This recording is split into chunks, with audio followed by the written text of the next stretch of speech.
এত কম খরচেও কি সুন্দরবন ভ্রমণ করা সম্ভব? মাত্র ২৬০০ টাকায় ইলিশ উৎসব, খাওয়া দাওয়া আর জমজমাট আয়োজন। কম বাজেটে কিভাবে এমন দুর্দান্ত সুন্দরবন ট্যুর করা যায় সেটাই আজ তোমাদের সাথে শেয়ার করব। হ্যালো বন্ধুরা, তো আজ তোমাদের সাথে খুব শর্টকাট এবং সিম্পলভাবে তুলে ধরার চেষ্টা করব সুন্দরবন ট্যুরের প্রথম দিনের অভিজ্ঞতা। সকাল সকাল আমরা পৌঁছে গেছি শিয়ালদা স্টেশনে, আর এখান থেকে লোকাল ট্রেনে চেপে রওনা দিচ্ছি ক্যানিংয়ের উদ্দেশ্যে। প্রায় ১.৫ ঘন্টা জার্নির পর আমরা পৌঁছে গেলাম ক্যানিং স্টেশনে। ক্যানিং স্টেশনে আমাদের রিসিভ করলেন লোকনাথ ট্যুর অ্যান্ড ট্রাভেলসের সদস্যরা। এরপর অটোতে করে আমরা রওনা দিলাম জেরিঘাটের দিকে। প্রায় ১৫ থেকে ২০ কিলোমিটার পর অটোতে যেতে যেতে চারপাশের গ্রামের অপূর্ব সুন্দর পরিবেশ দেখে মনটা ভরে গেল। অবশেষে আমরা পৌঁছে গেলাম আমাদের বোটে। লাগেজগুলো রেখে একটু ফ্রেশ হয়ে উঠে এলাম উপরের ডেকে, আর তারপর শুরু হলো নদীর বুক জুড়ে অসাধারণ ঢেউ উপভোগ করার পালা।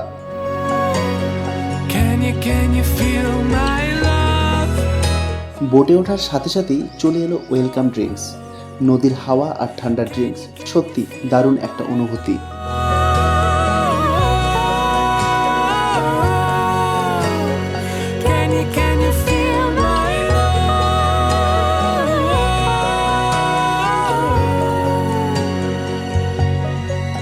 তার কিছুক্ষণ পর পরিবেশন করা হলো গরম গরম চিংড়ি মাছের পকোড়া, আর স্বাদটা ছিল সত্যি অসাধারণ।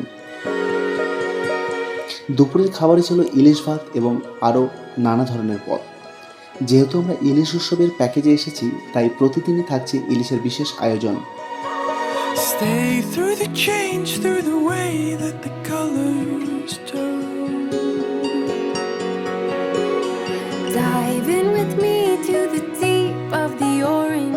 খাওয়া দাওয়ার পর শুরু হলো সুন্দরবন ভ্রমণের আসল আকর্ষণ। আমাদের ট্যুর গাইড একে একে বিভিন্ন স্থানে নিয়ে গেলেন এবং সুন্দরবনের ইতিহাস, বনজীবন, পশু পাখি ও এখানকার পরিবেশ সম্পর্কে নানা তথ্য অবগত করালেন।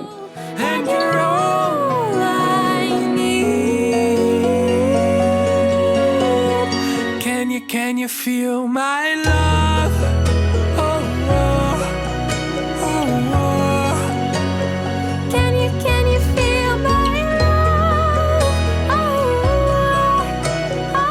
প্রকৃতির এত কাছে এসে সময়টা সত্যি অন্যরকম লাগছিল।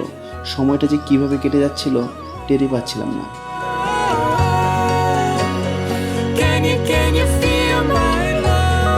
এভাবেই শেষ হলো সুন্দরবনের প্রথম দিনের ভ্রমণ। নতুন জায়গা, নতুন অভিজ্ঞতা আর প্রকৃতির অসাধারণ সৌন্দর্য সব মিলে দিনটা ছিল দুর্দান্ত।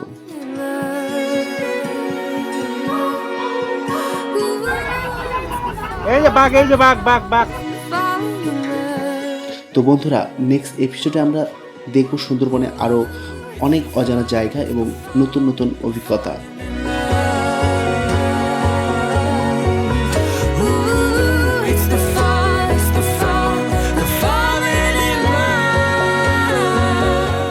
ঝুমুরের তালে সন্ধ্যা যখন রঙিন, ইলিশের গন্ধে তখন জমে উঠেছে উৎসবের আসর।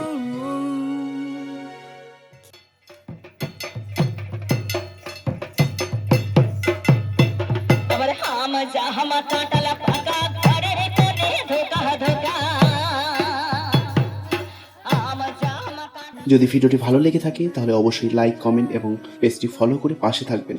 দেখা হচ্ছে নেক্সট ভিডিওতে। সবাই ভালো থাকবেন, সুস্থ থাকবেন।